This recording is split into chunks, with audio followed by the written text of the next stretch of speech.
Thank you very much. Thank you, everybody. It's a big day. Should be fun. I don't know. You'll maybe find reasons why it's not, but I can't imagine because we have a lot of great things happening. It's been a very strong week and a very strong weekend. Before we begin, let me say a few words about the historic events that took place over the last few days. On Saturday, my administration helped broker a full and immediate ceasefire, I think a permanent one, between India and Pakistan, ending a dangerous conflict of two nations with lots of nuclear weapons. And they were going at it hot and heavy, and it was seemingly not going to stop. And I'm very proud to let you know that the leadership of India and Pakistan was unwavering, powerful, but unwavering in both cases, and having these, they really were, from the standpoint of having the strength and the wisdom and fortitude to fully know and to understand the gravity of the situation. And we helped a lot.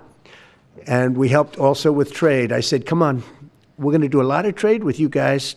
Let's stop it. Let's stop it. If you stop it, we're doing trade. If you don't stop it, we're not going to do any trade. People have never really used trade the way I used it. That I can tell you. And all of a sudden they said, I think we're going to stop. And they have. And they did it for a lot of reasons, but trade is a big one. We're going to do a lot of trade with Pakistan. We're going to do a lot of trade with India. We're negotiating with India right now. We're going to be soon negotiating with Pakistan. And we stopped the nuclear conflict. I think it could have been a bad nuclear war. Millions of people could have been killed, so I'm very proud of that. I also want to thank Vice President Vance and Secretary of State Rubio for their work and efforts. They worked very hard on that. We also, as you know, created a situation where the Houthis, for the first time ever, have ceased firing, and they've let it be known that they're not going to be firing at American ships anymore, not going to be firing at Americans anymore. This was a heavy barrage that lasted for approximately 50 days. And as you know, they've been in war essentially for forever. But over the last 10 years, they've been very difficult for other countries. Nobody was able to do what we did. But they stopped, and we take their word for it. Their surrogates and them directly said, we don't want to do this anymore. And so we were satisfied with that. In addition, yesterday we achieved a total reset with China after productive talks in Geneva. Both sides now agreed to reduce the tariffs imposed after April 2nd to 10% for 90 days as negotiators continue on the larger structural issues. And I want to tell you that a couple of things. First of all, that doesn't include the tariffs that are already on, that are our tariffs. And it doesn't include tariffs on cars, steel, aluminum, things such as that, or tariffs that may be imposed on pharmaceuticals, because we want to bring the pharmaceutical businesses back to the United States. And they're already starting to come back now based on tariffs. Because they don't want to pay 25, 50, or 100% tariffs, so they're moving them back to the United States. I spoke to Tim Cook this morning, and he's going to, I think, even up his numbers, $500 billion. He's going to be building a lot of plants in the United States for Apple, and we look forward to that. I really do look forward to that. But the talks in Geneva were very friendly. The relationship is very good. We're not looking to hurt China. China was being hurt very badly. They were closing up factories. They were having a lot of unrest. And they were very happy to be able to do something with us. And the relationship is very, very good. I'll speak to President Xi maybe at the end of the week. We have some other things we're doing. But one of the biggest things that we're doing, and I don't know if people realize this, but we made a great deal with China, a great trade deal, but it was a much bigger deal originally, and then they canceled it right in the last day. Some of you faces I remember were there when that happened. I remember you. And we had a deal where they opened up their country to trade with the United States. And they took that away at the last moment, and then I canceled the whole thing. And then 6 months later, we ended up doing a smaller deal. But it was a big deal. It was $50 billion worth of product that they were going to purchase from our farmers, et cetera. And we agreed to that. People thought it was 15 because they were doing 15. We made it 50 because I misunderstood the 15. I said, you got to get 50. Because when I asked, if you remember the story, when I asked, what are we doing with them? My Secretary of Agriculture at the time, Sonny Perdue, said, sir, it's about 15 billion and we're asking for 15. And I thought he said 50.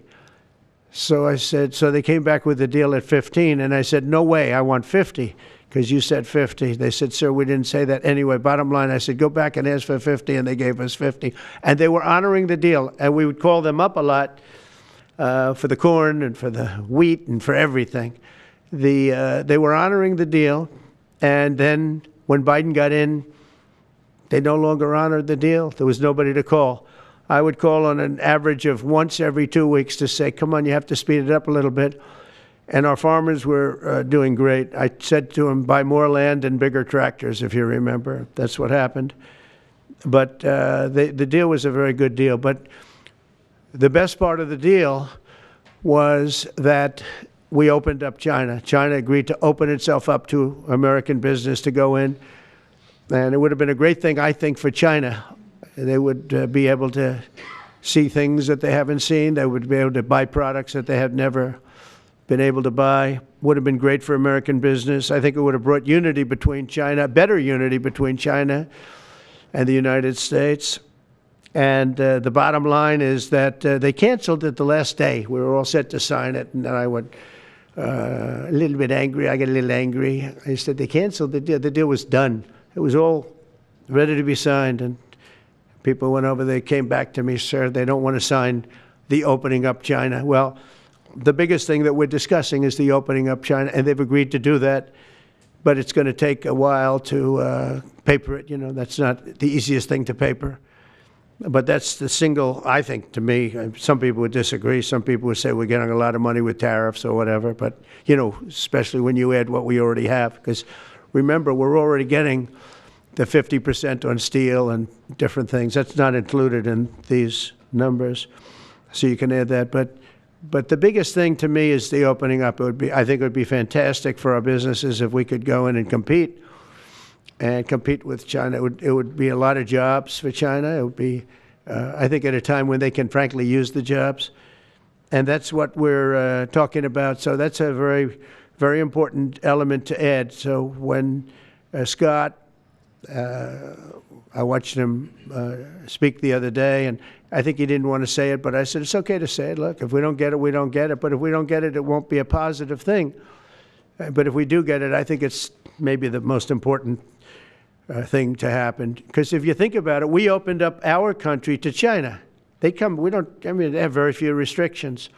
And they didn't open their country to us. Never made sense to me. It's not fair. And they've agreed to open China, fully open China. And I think it's going to be fantastic for China. I think it's going to be fantastic for us. And I think it's going to be great for unification and peace. China will also suspend and remove all of its non-monetary barriers. They've agreed to do that. Well, they're very numerous. But again, to me, the biggest thing that came out of that meeting is they've agreed. Now we have to get it papered, but they've agreed to open up China. It's going to be great for everybody. And third, I'm very happy to announce that Idan Alexander, an American citizen who until recently most thought was no longer living, thought was dead, is going to be released in about 2 hours, actually. And he's going to be released before the eyes of Steve Witkoff, who has done a fantastic job. I know a lot of people that have a lot of talent. I know Steve had a lot of talent. But I know a lot of people with a lot of talent, but there's one that I thought had a special way about him, special personality, aside from being a good deal maker, had a special way about him, and it was Steve. Knew very little about the subject matter, who does, but he learned it in about 2 hours. and he's been fantastic. So I want to just thank Steve. But they're going to be releasing Idan in about 2 hours from now, or sometime today, let's say. And again, they thought he was dead just a short while ago. His parents are so happy. They're so happy. So it's, as you know, Idan's the only American citizen who's captured and held hostage by Hamas since October 7th, 2023.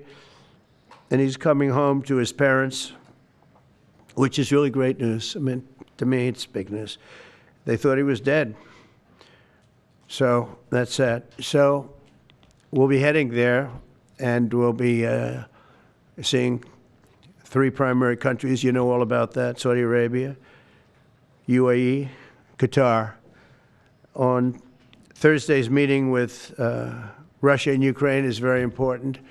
I was very insistent that that meeting take place. I think good things can come out of that meeting. Stop the bloodshed of the horrible. It's a bloodbath.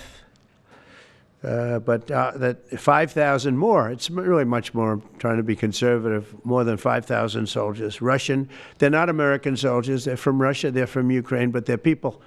They're human souls, and they're being killed at levels that we haven't seen since the Second World War.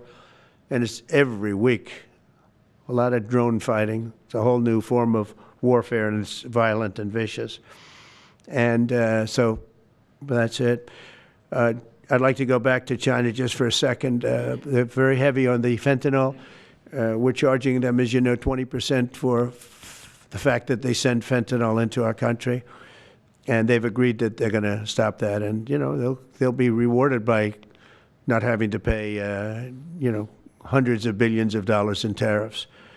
So the fentanyl should stop. It comes from China. It's amazing.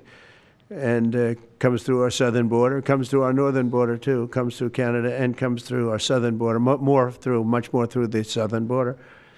But so that's a very important subject to me, because everybody in this room has lost friends or people that have family members that have died of fentanyl.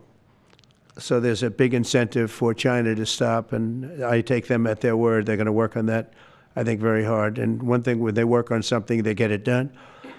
So now I'm about to depart on a historic visit. Some of you are going with us to, as I said, Saudi Arabia, Qatar, and United Arab Emirates.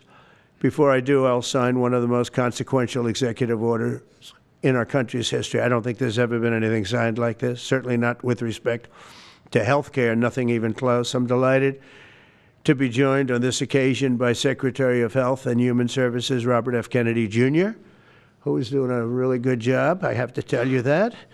CMS Administrator, a friend of mine, Dr. Mehmet Oz, who is an amazing guy. You know, I was telling Bobby before, Oz had a very successful show, but it hurt his reputation.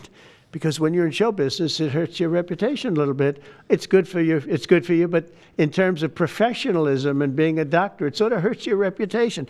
This guy went to the best schools, was the best, I mean, top of the line.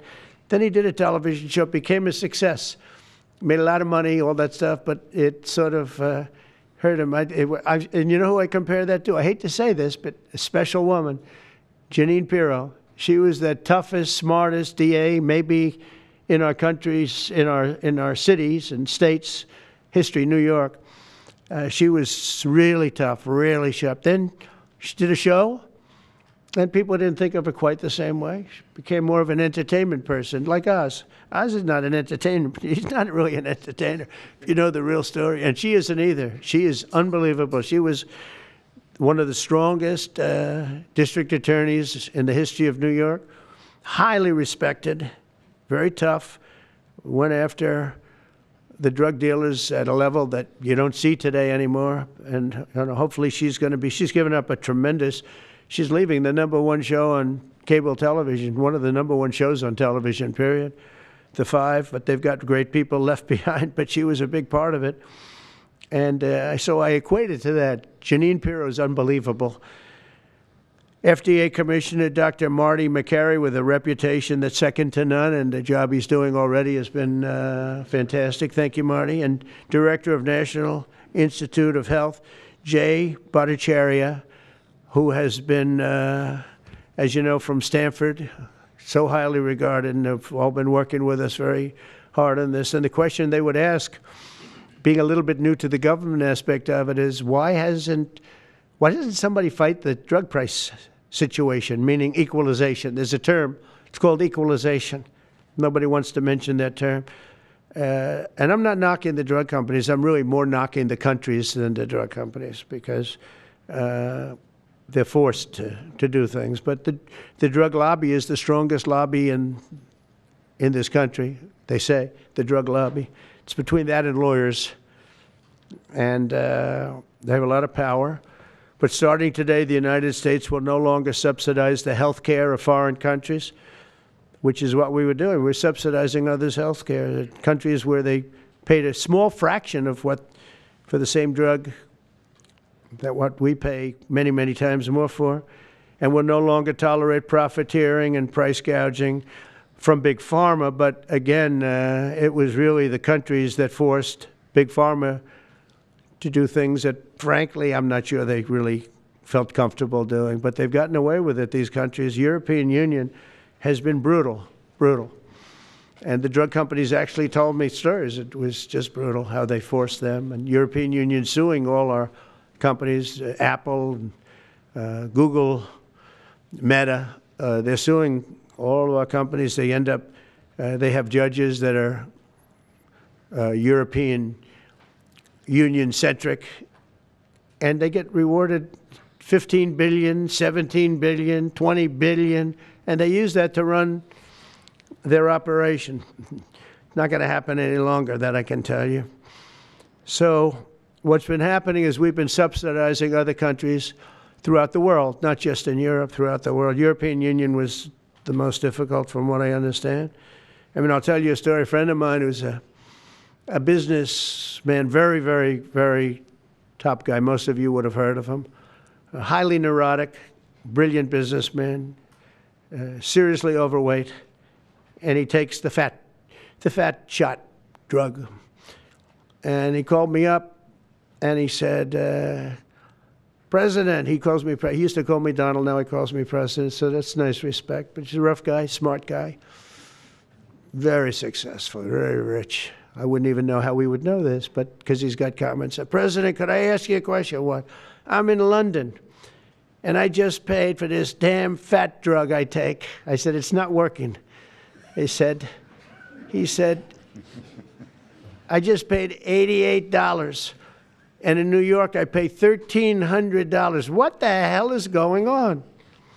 He said, so I checked, and it's the same box, made in the same plant, by the same company. It's the identical pill that I buy in New York.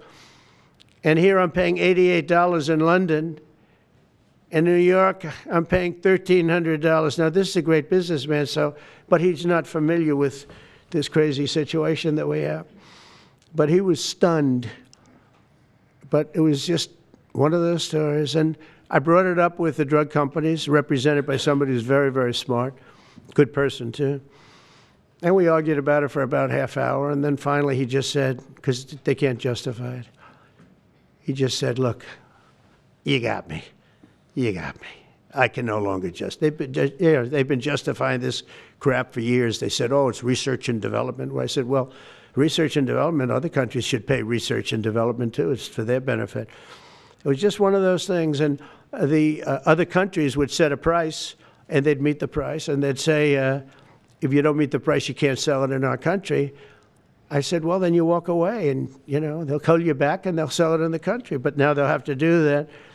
So for the first time in many years, we'll slash the cost of prescription drugs, and we will bring fairness to America. Drug prices will come down by much more, really, if you think, 59. If you think of a drug that is sometimes 10 times more expensive, it's much more than the 59%. It depends on the way you want to analyze it, but in one way you could analyze it that way.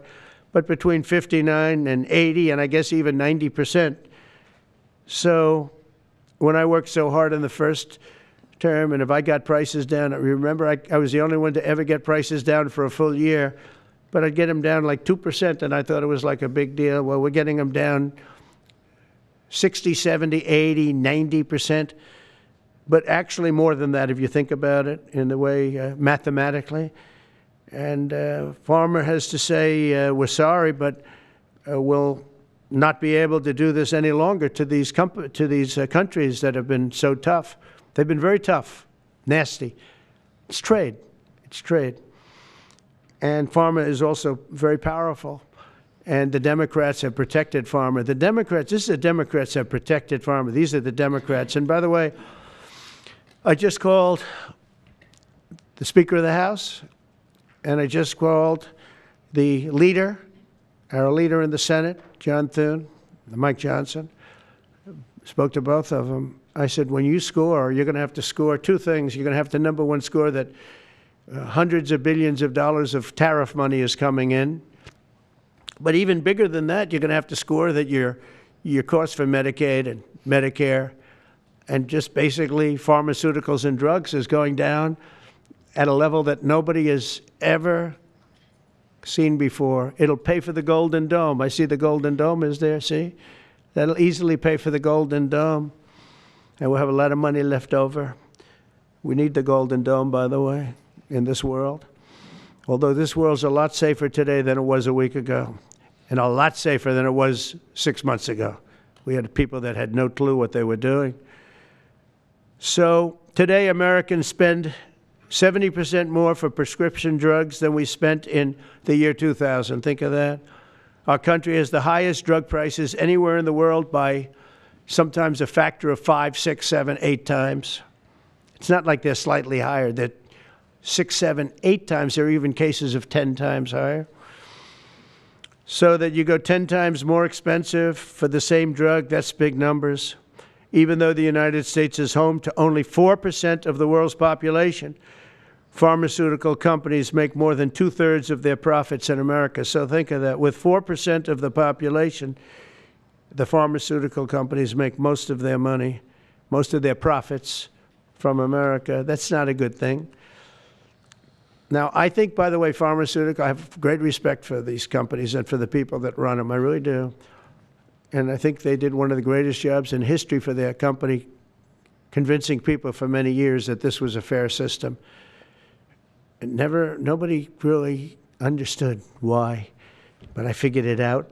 For years, pharmaceutical and drug companies have said that research and development costs were what they are, and for no reason whatsoever. They had to be borne by America alone. Not anymore, they don't. This means American patients were effectively subsidizing socialist healthcare systems in Germany, in all parts of the European Union. They were the toughest of all. They were nasty. And I see that. I see that with trade, too. European Union is in many ways nastier than China, okay?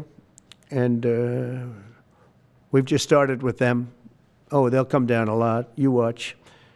We have all the cards. They treated us very unfairly. They sell us 13 million cars. We sell them none.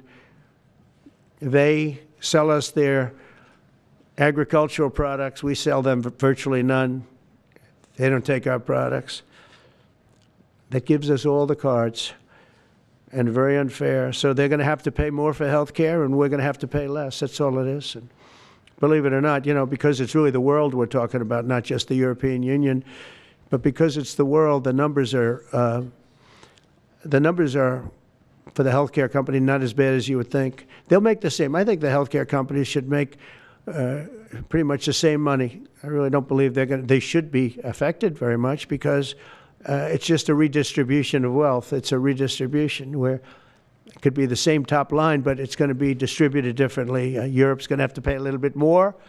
The rest of the world's going to have to pay a little bit more, and America's going to pay a lot less. Again, because it's a much smaller population than when you think of the whole world.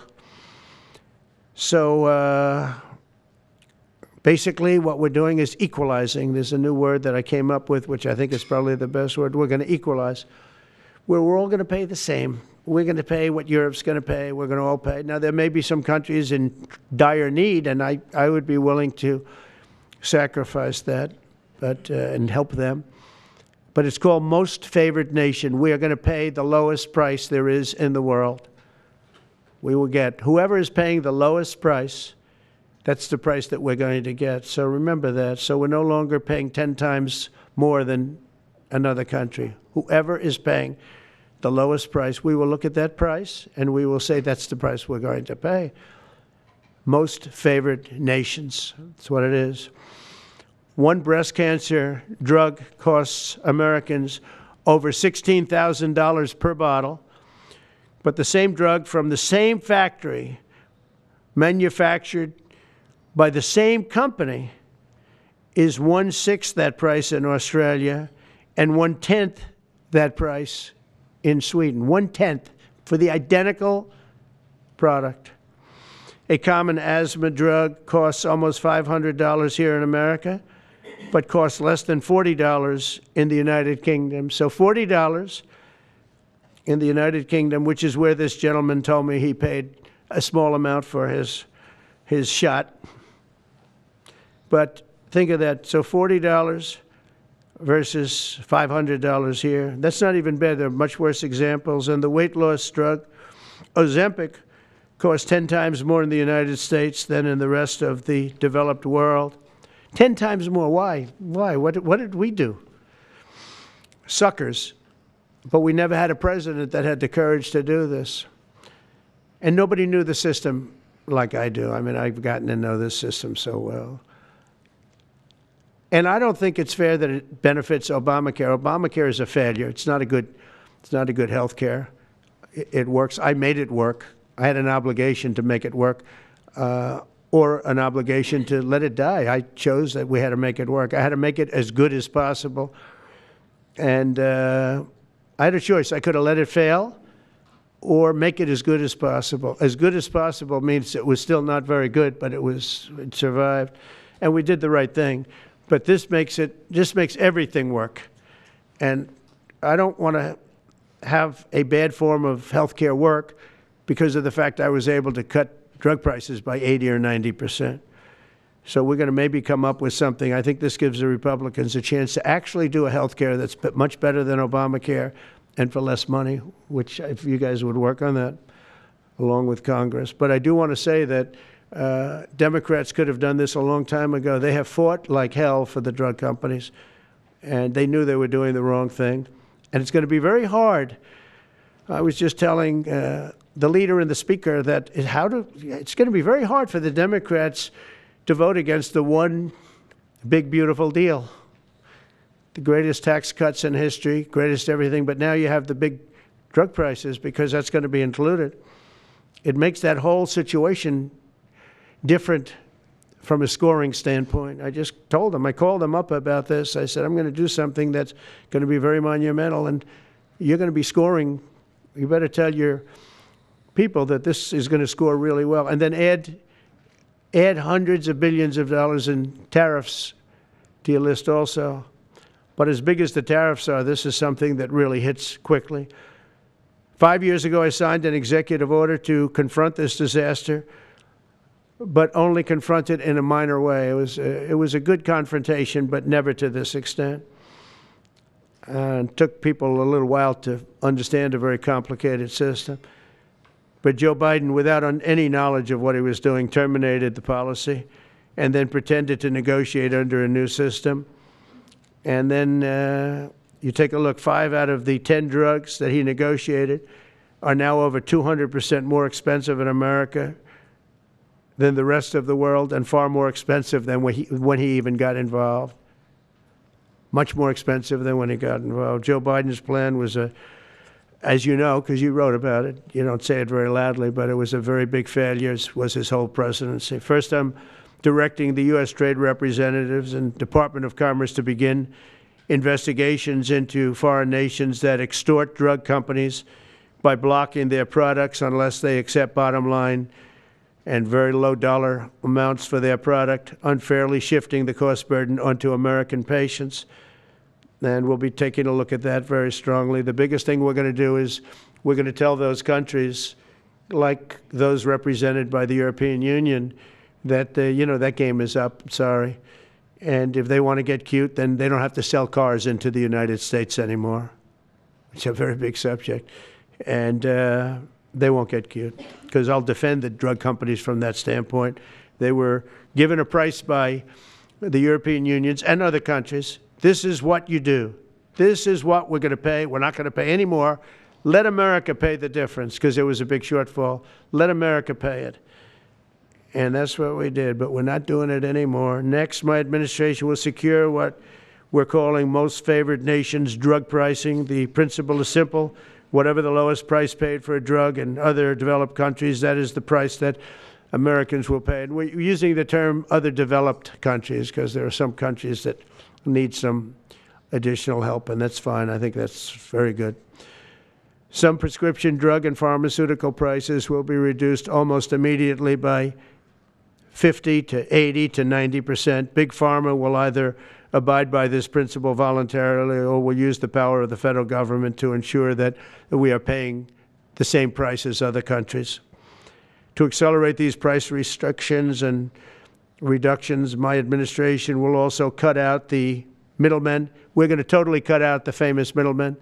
Nobody knows who they are, middlemen. I've been hearing the term for 25 years, middlemen. I don't know who they are, but they're rich. That I can tell you. We're going to cut out the middlemen and facilitate the direct sale of drugs at the most favored nation price directly to the American citizen. So we're cutting out, Bobby, the middlemen. It's so important, right? You got to do that. They're worse than the drug companies. They don't even make a product, and they make a fortune. It's very smart business people, that I can tell you. If companies make no significant progress toward most favored nation pricing, which we will insist that they do, so I think I'm wasting time talking about it. We're going to insist upon it. And we'll insist, and we're going to help the drug companies with the other nations, because those other nations do a lot of trading with us. They need our trade, just like China needed us very badly. They need us just as badly. We will do whatever we have to with trade, just like we did some great things with trade with India and Pakistan. It really helped the situation, very heated situation. Could have lost millions of people, more than millions. I mean, many millions of people. And they want to do business with America, but we never used our powers that way. We never knew how. We never had people that knew how to do that. We'll also open up America's market to safe and legal imports of affordable drugs from other countries, putting dramatic downward pressure on prices. And if necessary, we'll investigate the drug companies, and we'll, in particular, investigate the countries that are doing this, and we will add it onto the price that we charge them for doing business in America. In other words, we'll add it onto tariffs if they don't do what is right, which is everybody should equalize. Everybody should pay the same price. And special interests may not like this very much, but the American people will. I am doing this for the American people. I'm doing this against the most powerful lobby in the world, probably, the drug lobby, drug and pharmaceutical lobby. But it's one of the most important orders, I think, that's ever been signed, certainly with regard to health care or health in the history of our country, and it's an honor to be a part of it. And I'd like to ask Robert F. Kennedy to say a few words, please. Thank you. Thank you, Mr. President. This is an extraordinary day. This is an issue that, I grew up in the Democratic Party, and every major Democratic leader for 20 years has been making this promise to the American people. This was the fulcrum of Bernie Sanders' runs for presidency, that he was going to eliminate this discrepancy between Europe and the United States.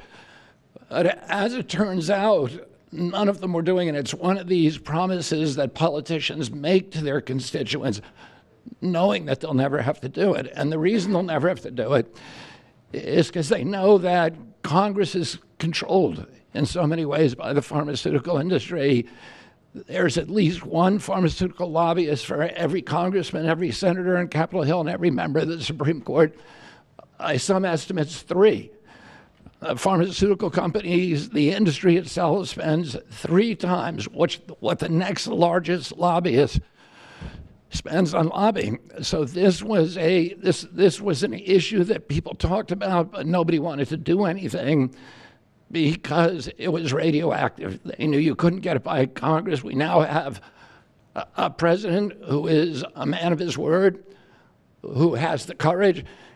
President Trump was taking money from the pharmaceutical industry too. I think they gave you $100 million. But he can't be bought, unlike most of the politicians in this country. And he is standing here for the American people. I don't know what, there's writers like Lord Elizabeth Warren or Robert Reich who are saying that President Trump is on this side of the oligarchs. There has never been a president more willing to stand up to the oligarchs than President Donald Trump.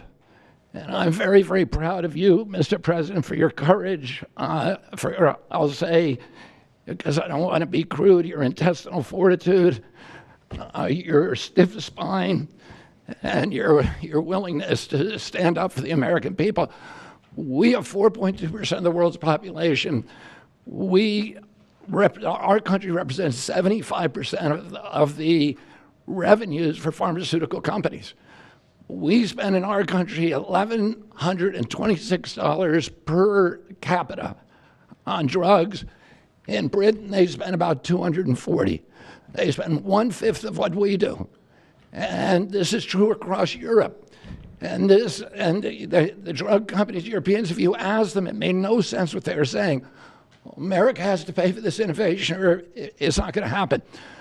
What President Trump is saying to our European partners is you've got to raise the amount that you're paying for those drugs and pay for your share of the innovation. That the United States is no longer subsidizing that. If the Europeans raise the price of their drugs by just 20%, that is $10 trillion. That can be spent on innovation, and the health of all people all across the globe is going to increase because we're going to have better products.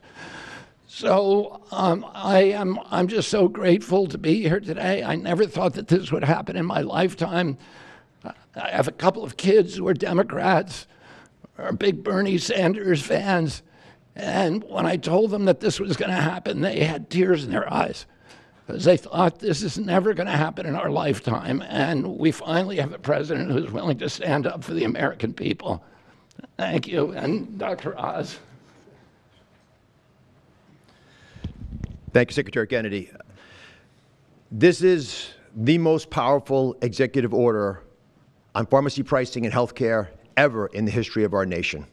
And it's only happening because we have a president with the fortitude, the guts to stand up to the withering criticism and lobbying that's going to occur as soon as folks hear about the executive order. So on behalf of the child in Philadelphia who's got an autoimmune disease with a $1,000 a month drug, or the older woman in Los Angeles who's on a blood thinner who can't afford her copay, I want to thank President Trump. God bless you for having the guts to take on this industry. Thank you, sir. Thank you very much. So let's talk about the details a little bit. And this is primarily about equalization, as President Trump said. It's about fairness. Think of NATO as a metaphor. When President Trump said, you've got to pay a little more so it makes sense for all of us, they came up. And the European countries contributed. The same thing we believe will happen in this situation. Most people who have thought about this process agree that it is patently unfair to tolerate the numbers that Secretary Kennedy and President Trump have reflected to you. On this chart to my left is a list of the 10 drugs that were negotiated in the IRA. Again, this is the bill, the law, that regulates a negotiation process. This is the best price that was able to be obtained by the Biden administration. And if you look at these numbers, they actually reflect how much on top of the most favored nation price was being paid by the United States. So the closest to me, and Bob, you can point to the Jardiance, the closest one, 289%, the one that's closest to you. That means that we are paying in America 4 times more than that drug costs in other countries. Again, 100% is the baseline. It's 289% above that baseline. It goes all the way down to when we're paying 50% more than any other country. That's the range.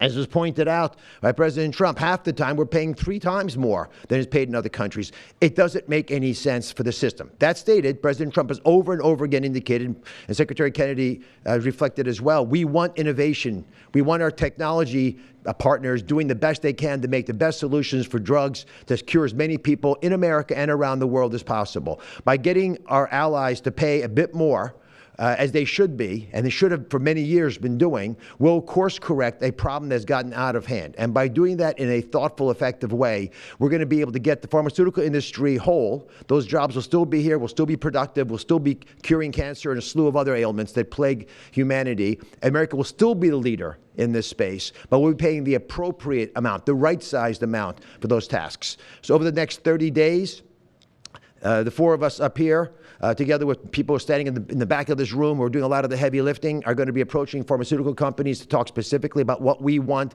the most favored nation price to be based on the best data we have. We're looking forward to a thoughtful interaction with these corporate leaders, many of whom we've spoken to and in quiet will agree the system is not right the way it is. They're patriotic Americans. They want what's right. But the fact that in my lifetime, as Secretary Kennedy said, for the first time, we have a thoughtful and aggressive approach, thanks to President Trump, on taking on the special interests, should give all Americans confidence that this is an administration that stands for fairness, and it should chill the waters for those who believe they can push us away from our North Star, which is to take care of the American people. Mr. President, God bless you. Thank you very much. Thank you. Jay, you want to go next? Sure. So I teach economics at Stanford as well as health policy. And one thing that's really, really simple in economics is that when you have a persistent price difference for the same product between 2 countries, there is something deeply wrong. And what President Trump has done is a historic measure that should have been done a long time ago. What we're going to do is make sure that those prices become much closer to equal, like a competitive market you'd expect. Right now what's happening is the American people are subsidizing in large fraction the research and development efforts for drug companies around the world by the higher prices that we pay. With this new order, Europe will share the burden of that. And in fact, if you may think of it as like as somehow it's going after drug companies, actually it's helping drug companies. Because what we're also going to do with this order, what President Trump has done with this order, is he's said to European governments, look, if you are taking advantage of the drug companies by forcing them to charge very, very low prices, we're going to defend American drug companies in Europe. At the same time, we're standing up for the American consumer who's been paying far too high prices for far too long. I can go back decades to point to congressional reports after government report after government report of tremendously high drug prices, much higher than the rest of the world, and nothing has been done about it until this moment. And I'm really, really proud, President Trump, that you've done this. I'm really proud to be included in this and looking forward to the work ahead. Thank you, Jay. Great. Thank you, Mr. President. On behalf of the many doctors I've talked to about this very issue, thank you for taking the bull by the horns. Presidents on both sides of the aisle have talked about this and floated it and said they've wanted to do it, so you've had the courage to do it. Thank you. I've been a surgical oncologist at Johns Hopkins for 22 years, and I have seen patients suffer. We didn't take an oath to heal patients and then watch their life get ruined financially, with their home, mortgage, retirement, going down the drain with GoFundMe campaigns, raising money from church communities and synagogues and friends they haven't seen in 20 years to try to raise money for what? For a system where Americans have been getting ripped off by 10, 12, 15 times higher prices than we see in other countries. The fundamental problem in healthcare is that we've had non-competitive markets. We can do little things around the edges, or we can transform those markets to competitive markets, and that's what this executive order does today. Imagine buying a Ford for $175,000, a regular car, and then hearing that people in London are buying it for $10,000 every day, all day long. That is the craziness of this system. We're going to do everything we can at the FDA to support this executive order. It's transformative. Thank you, Mr. President. Thank you. Thank you very much. So thank you very much, everybody. I think it's a very important day. In many ways, you have, we'll start with the Houthis. We go to Pakistan and India. We go to what we did with China, the trade deal, and with UK. And by the way, many other deals are coming in very much. At a certain point, we'll just set the price because we know where we are. But we'll just set the price. But world trade is going to be terrific, and our country is going to be making a lot of money. Taxes are going to go down. Taxes are going to go down very, very substantially. But you look at all of the things that we've done, and now today I'm heading over. We'll see what we're going to do with respect to Iran. I think you have very good things happening there, too, by the way. I think can't have a nuclear weapon, but I think that they are talking intelligently. We're in the midst of talking to them, and they're right now acting very intelligent. We want Iran to be wealthy and wonderful and happy and great, but they can't have a nuclear weapon. It's very simple. So I think they understand that I mean business, and I think they're being very reasonable thus far. And don't underestimate Thursday in Turkey. President Erdogan is going to be a great host, and we are doing some work with him having to do with Syria, too, by the way. We're going to have to make a decision on the sanctions, which we may very well relieve. We may take them off of Syria because we want to give them a fresh start. But President Erdogan's asked me about that. Many people have asked me about that because the way we have them sanctioned, it doesn't really give them much of a start. So we want to see if we can help them out. So we'll make that determination. But I think you're going to have maybe a good meeting. You have the potential for a good meeting, that a meeting wasn't going to take place. I insisted that that meeting take place. And it is taking place. And I think you may have a good result out of the Thursday meeting in Turkey between Russia and Ukraine. And I believe the two leaders were going to be there. I was thinking about flying over. I don't know where I'm going to be on Thursday. I've got so many meetings. But I was thinking about actually flying over there. There's a possibility of it, I guess, if I think things can happen. But we got to get it done. We got to save 5,000 lives a week. 5,000 lives is really more than that. It's worse than that. And when you see and you don't want to see it, but when you see the satellite photographs of the battlefield with arms and legs and heads all over the place, separated by 30 yards from bodies, doesn't make sense. Doesn't make sense. So we're working very hard to see if we can end that bloodbath. Okay, there shouldn't be too many questions. It's been covered pretty well. Mr. President, thank you for taking questions. Two quick ones for you, starting on trade. If a longer-term deal is not reached with China at the end of these 90 days, can the American people expect those tariffs to go back up to 145%? No, but they would go up substantially higher. You know, at 145, you're really decoupling because nobody's going to buy. But they can go, they got very high because of additional tariffs I applied during the course because of fentanyl and other things. But no, but they'd go substantially higher. And then on Qatar, Mr. President, I think you will have a deal, however. Okay, you're confident that there will be a deal. On Qatar, has Qatar asked for anything in exchange for that $400 million luxury jumbo jet? And how can the American people be so sure that they will not in the future? Well, I think what happens with the plane is that, we're very disappointed that it's taking Boeing so long to build a new Air Force One. We have an Air Force One that's 40 years old. And if you take a look at that compared to the new plane of the equivalent, stature at the time, it's not even the same ballgame. You look at some of the Arab countries and the planes they have parked alongside of the United States of America plane. It's like from a different planet. And it's close to 40 years old, might be more than 40 years old now. And we, when I first came in, I signed an order to get it built. I took it over from the Obama administration. They had originally agreed. I got the price down much lower. And then when the election didn't exactly work out the way that it should have, a lot of work was not done on the plane because a lot of people didn't know. They made change orders that were so stupid, so ridiculous. And it ended up being a total mess, a real mess. And when I came back, I said, by the way, what's going on with the Boeings that are coming in? Well, sir, they're way behind. And they are. They're way behind. They were way behind. Another mess that I inherited from Biden. And it's going to be a while before we get them. And I think Qatar, who we've helped them a lot over the years in terms of security and safety. I think they, and very, very nicely, and I have a lot of respect for the leadership and for the leader, Qatar. And I think they knew about it because they buy Boeings. They buy a lot of Boeings. And they knew about it. And they said, we would like to do something. And if we can get a 747 as a contribution to our Defense Department to use during a couple of years while they're building the other ones, I think that was a very nice gesture. Now, I could be a stupid person and say, oh, no, we don't want a free plane. We give free things out. We'll take one, too.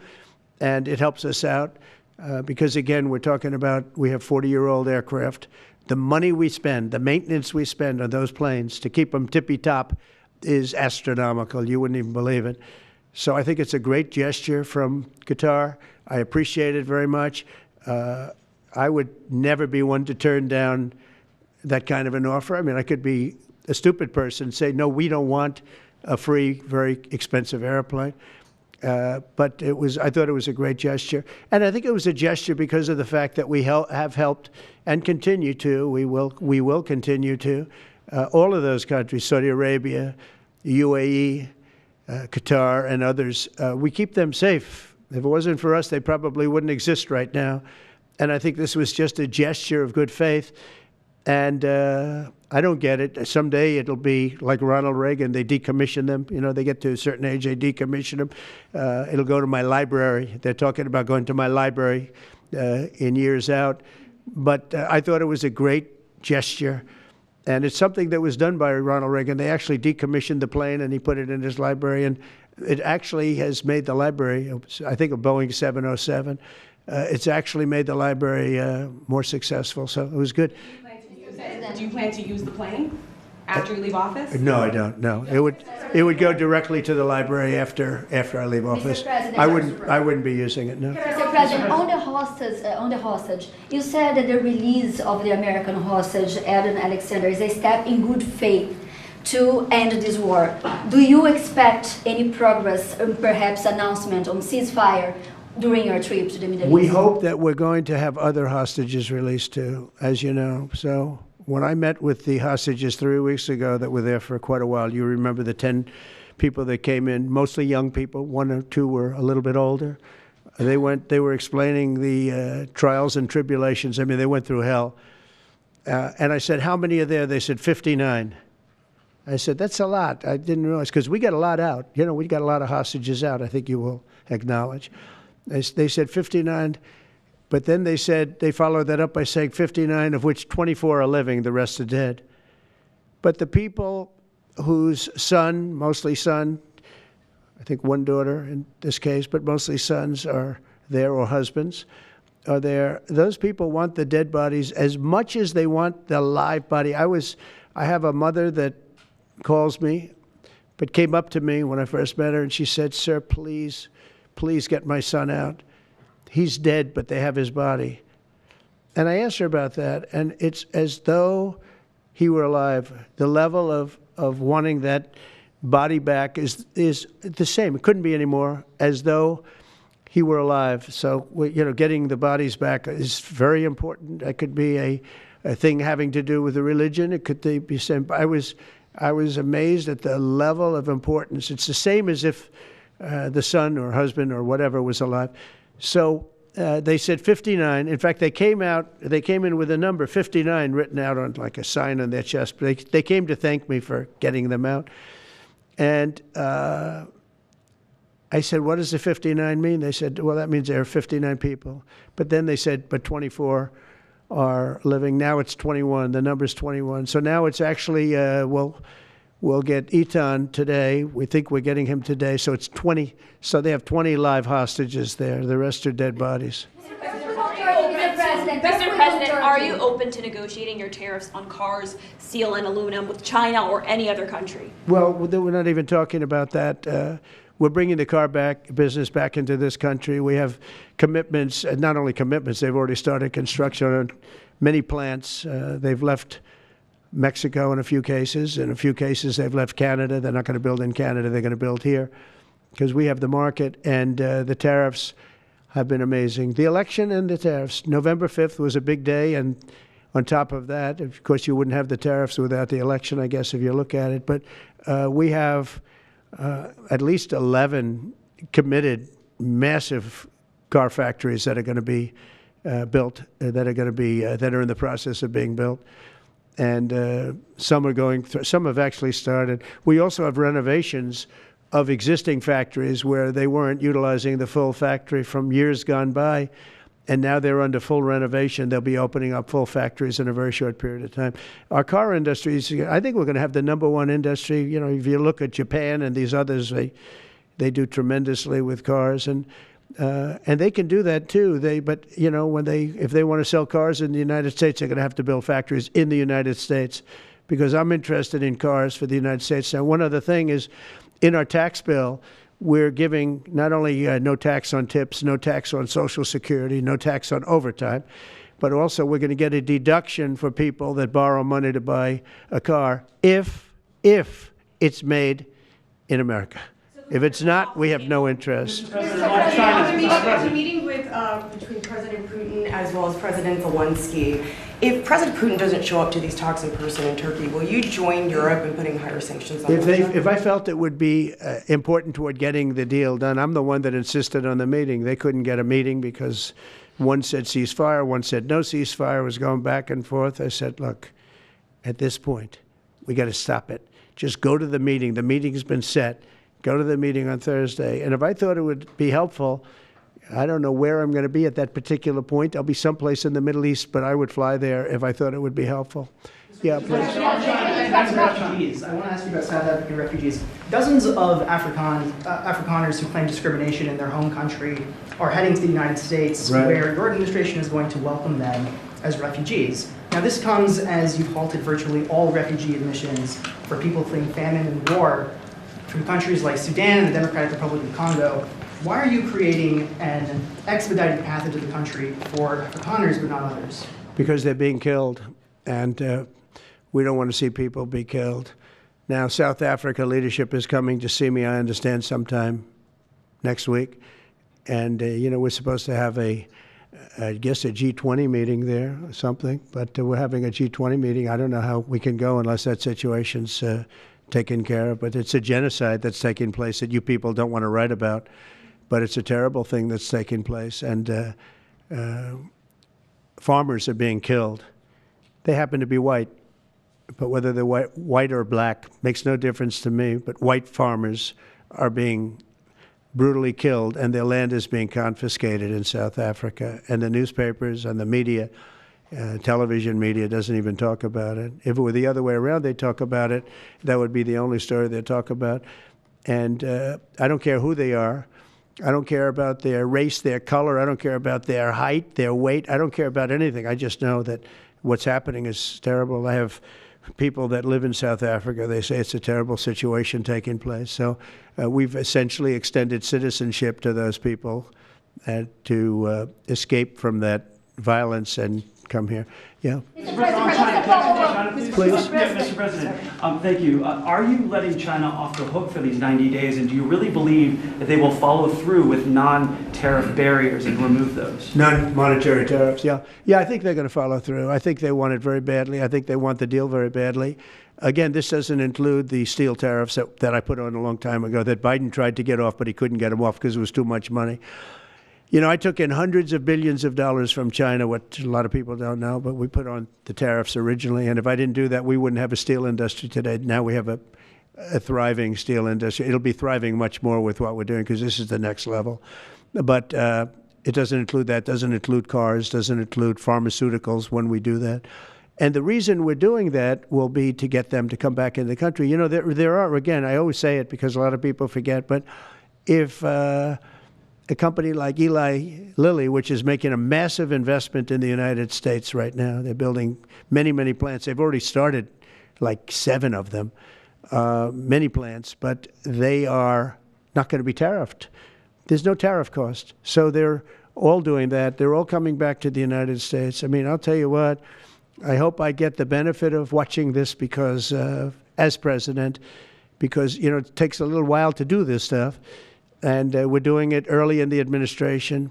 If you think of it, we have, I believe, if you look at the real total, it's over $10 trillion committed for plants and factories. Other administrations haven't had $1 trillion over a 4-year period, even over an 8-year period. We have over $10 trillion committed in one form or the other over 2 months. Give me a break. I'm here to hear 3, but let's give me a break on the first month. We want to get acclimated. But if you think about it, it's really 2 months. And so in 2 months, we have an investment already of over $10 trillion. And other presidents haven't had that done over a year, over 4 years in some cases. It's unprecedented. There's never been anything like it. It's a very exciting time in America. Thank you very much, everybody. Thank you. Who's in charge of the budget bill while you're gone, sir? I'll sign that. Mr. President, are you ready to impose sanctions on Russia if Putin doesn't agree with the 30-day ceasefire? I have a feeling they're going to agree. I do. I have a feeling. And we think other countries, no European countries, involved, Mr. President, in the negotiations. The budget bill negotiations are taking place. Who in your administration is in charge of that while you're gone? Is it Everybody. Bobby, from the standpoint of medical, this group behind me, I mean, I think it's the best group ever assembled in terms of medical. I think you're going to see a tremendous cut. I don't think. I mean, I know you're going to see it in Medicaid and Medicare. That cut will be massive because drugs are 50-60% of the cost. So Medicaid costs are going down and Medicare costs are going down because of what we're doing today. And there's no, it's not like, oh, gee, well, maybe it won't happen. It's going to happen because the other countries have no choice. Now, the drug companies are going to have to say, listen, if you don't pay more, we're not going to give you the drug, and they're willing to do that. So that's it. They have to, we have to equalize. Mr. President, what is price controls? Say it? How do you respond to the fact that this... It's not price control, no. What was price control is before. If you want to talk about price control is what they were doing. They were making us pay. They set a price, and they said, here's what we're going to pay. And anything else, charge America. Because at that time, they had a very stupid president, and it really went crazy during the last 4 years. And remember this, the Democrats are the ones that allowed this to happen. They were the ones that were the protector of this pricing system. And I think it's going to be very hard. You'll have to ask Democrats, are they going to vote against the one great, big, beautiful deal that's being negotiated now, tax cuts, etc., when now on top of the tax cuts and regulation cuts, all the things, now you're going to say that the price of your medicine is going down by 60, 70, 80%. You're going to vote against it? I think a lot of Democrats are going to be forced to do something that their leaders are going to beg them not to do, and that's vote for the bill. I don't see how they can vote against it. How can they vote against it when drug prices, drugs and pharmaceuticals are going to be down 70, 80%? It's going to be very interesting. Mr. President, what do you say to people who view that luxury jet as a personal gift to you? Why not leave it behind? Your ABC fake news, right? Why not only ABC, well, a few of you would. Let me tell you, you should be embarrassed asking that question. They're giving us a free jet. I could say, no, don't give us, I want to pay you $1 billion or 400 million or whatever it is. Or I could say, thank you very much. You know, there was an old golfer named Sam Snead. Did you ever hear of him? He won 82 tournaments. He was a great golfer. And he had a motto, when they give you a putt, you say, thank you very much. You pick up your ball and you walk to the next hole. A lot of people are stupid. They say, no, I insist on putting it. And then they putt it and they miss it. And their partner gets angry at them. You know what? Remember that, Sam Snead. When they give you a putt, you pick it up and you walk to the next hole and you say, thank you very much. Respectfully, sir, as a businessman, some people may look at this and say, have you ever been given a gift worth millions of dollars and then not received anything? It's not a gift to me, it's a gift to the Department of Defense. And you should know better, because you've been embarrassed enough, and so has your network. Your network is a disaster. ABC is a disaster. Here is the bill. Bobby, come on over here. Now you're talking about trillions and trillions of dollars. Thank you very much, everybody. Mr. President, a quick question about Turkey. Thank you very much.